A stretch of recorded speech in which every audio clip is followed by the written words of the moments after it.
Ézéchiel, chapitre 7. La parole de l'Éternel me fut adressée en ces mots. Et toi, fils de l'homme, ainsi parle le Seigneur l'Éternel. Sur le pays d'Israël, voici la fin. La fin vient sur les quatre extrémités du pays. Maintenant, la fin vient vers toi. Vient sur toi. J'enverrai ma colère contre toi. Je te jugerai selon tes voies. Je te chargerai de toutes tes abominations. Mon œil sera pour toi sans pitié. Je n'aurai point de miséricorde, mais je te chargerai de tes voies. Et tes abominations seront au milieu de toi, et vous saurez que je suis l'Éternel. Ainsi parle le Seigneur l'Éternel. Un malheur unique, voici il vient. La fin vient, elle se réveille contre toi. Voici, elle vient. Ton tour arrive, habitant du pays. Le temps vient, le jour approche, jour de trouble. Et plus de cris, de joie dans les montagnes. Maintenant, je vais bientôt répandre ma fureur sur toi, assouvir sur toi ma colère, je te jugerai selon tes voies.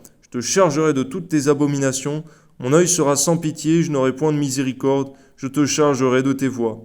Et tes abominations seront au milieu de toi, et vous saurez que je suis l'Éternel, celui qui frappe. Voici, le jour, voici il vient. Le tour arrive, la verge fleurit, l'orgueil s'épanouit. La violence s'élève pour servir de verge à la méchanceté.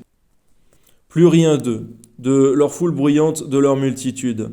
On ne se lamente pas sur eux. Le temps vient, le jour approche, que l'acheteur ne se réjouisse pas, que le vendeur ne s'afflige pas, car la colère éclate contre toute leur multitude. Non, le vendeur ne recouvrera pas ce qu'il a vendu, fût-il encore parmi les vivants, car la prophétie contre toute leur multitude ne sera pas révoquée, et à cause de son iniquité, nul ne conservera la vie.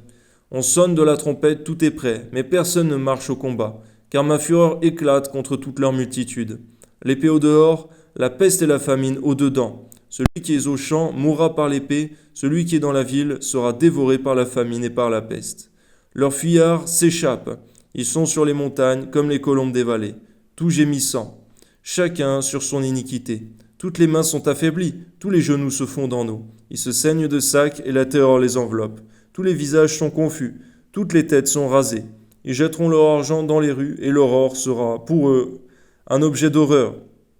Leur argent et leur or ne pourront les sauver. Au jour de la fureur de l'Éternel, ils ne pourront ni rassasier leur âme, ni remplir leurs entrailles, car c'est ce qui les a fait tomber dans leur iniquité. Ils étaient fiers de leur magnifique parure.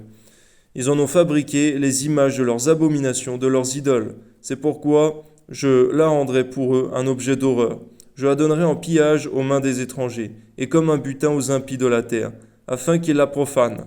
Je détournerai d'eux ma face, et l'on souillera mon sanctuaire. Des furieux y pénétreront, et le profaneront. Prépare les chaînes, car le pays est rempli de meurtres.